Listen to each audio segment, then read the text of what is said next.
This smells like some good booze. I don't think it's supposed to be coming out there like that. This thing is still leaking like a sieve. Highly flammable liquid. I'm gonna hit start. China, where we make crap.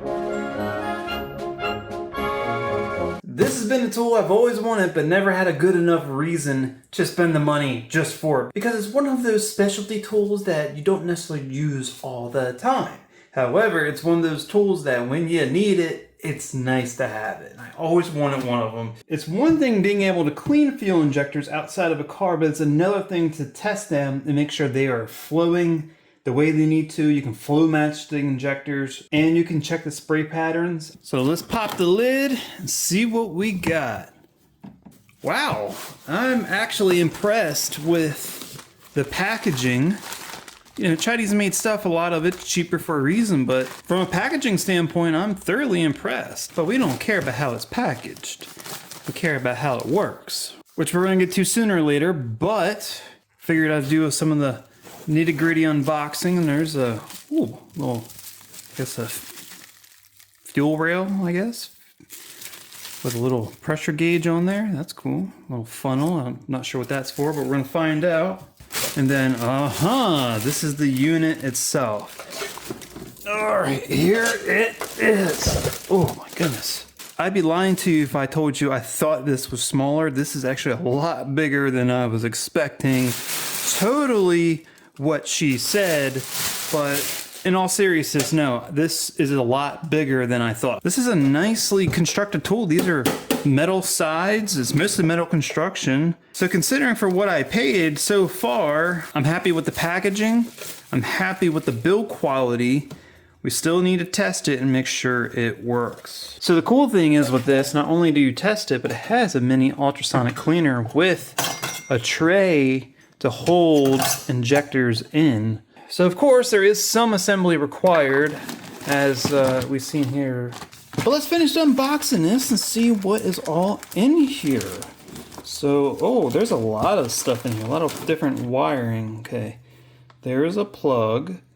That is not a US style plug. That looks like a Euro or other parts of the world, because I don't have a plug like that. So hopefully that's an option. Okay, good. There we go. That's good old American safety standards right there. That's what I was looking for. Cool. All right.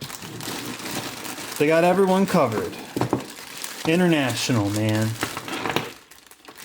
Okay. Here is a bunch of metal fittings. I'll have to see what they're for. Here is a valve, ball valve for, I guess, that drain valve in the back. As per directions, it says you can use medical grade alcohol. So that's what I got, 91%, which I think is funny because it tells you not to use gasoline or anything because it can damage the rubber components. Like a solvent, would this not do the same thing? Whatever. I don't make the tool, I just follow directions. So if alcohol is what they want me to use, alcohol is what I'm gonna use. So that's what they give you this little funnel for. From my understanding, all of this goes into the same reservoir underneath, and only if you close this little doohickey here does it close that reservoir, and then each individual beaker will actually fill up. So I don't think it matters where I pour it. It's all going into the same hole, I suppose. I wonder how many times she's heard that. This smells like some good booze.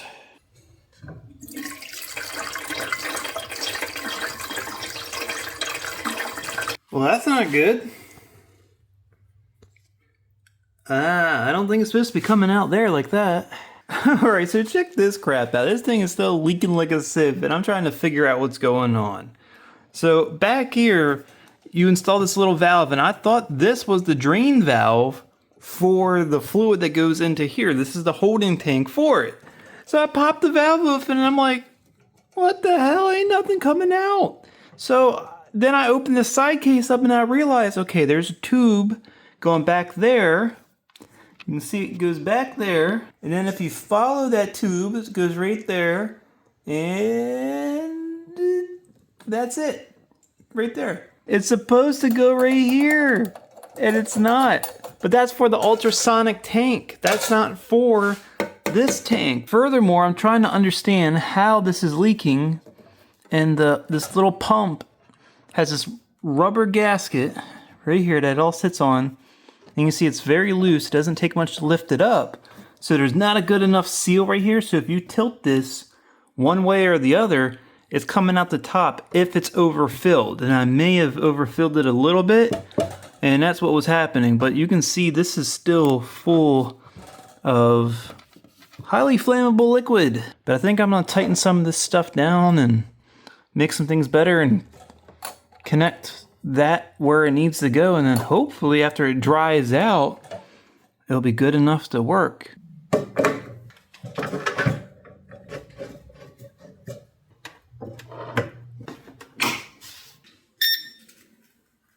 All right, I finally got this bad boy fired up and ready to rock, hopefully, so it all should be good now. Just gotta make sure that I'm doing the right settings, I guess. I mean, there's not too much you can really screw up here. It's gonna do what it's gonna do. But looking over the control panel here, I see I have pressure.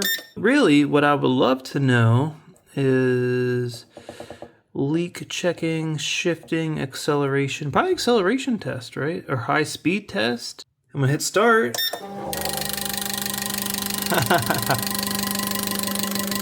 Oh. Oh wow. Okay, so look, my pressure's building. They're not spraying evenly at all, which is what I would expect at injectors with 272,000 miles on them. So that is super cool to be able to see that. Oh, that is so cool. All right, I guess I can stop the test.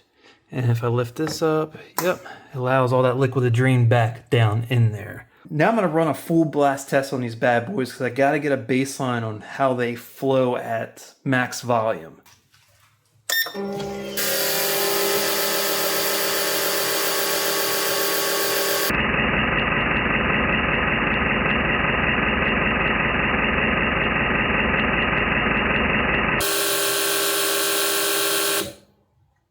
All right, so I ran it for a full 30 seconds, and at this volume, you can actually see a difference between these two beakers. So these would represent the different cylinders. So this injector definitely could use a little bit of cleaning.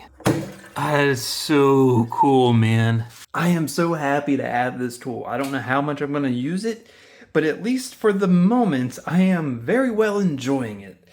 It's just something really cool to have. You know, when I was growing up, tools like this I didn't think it was accessible, you know, and they probably maybe weren't back when, but now these tools are very accessible to just everyday people. You know, I thought this is something like a specialty shop would have, and you know, this was less than $200 to my door, and it freaking works. Yeah, did I have to disassemble it a little bit? Was there some issues? Yes, but at the end of the day, it still does what it needs to do, and that's all I care about. So I am really happy with this damn thing. I am super happy with it, so it's going to do what I need it to do, and I got the baseline numbers and the spray patterns on these injectors, so now I can throw them back in the car and make the video I really want to make. And well, you kind of already know where that's going if you've watched the ending of my last video, so if you didn't, click the link, watch that video. But if you did, you already know what's coming. So that's going to be the next video. We're going to see exactly how that pans out. But for now, to wrap up this video, let me know what you think. Would you buy this tool? Do you have this tool or a version of it? Throw your thoughts in the comments. Otherwise, I'm going to wrap it up here. If you liked the video, please give it a thumbs up. Share with everyone you know. If you want to see more content like this and you haven't already, go ahead. Subscribe to the channel and keep a lookout for the next Karz Created video.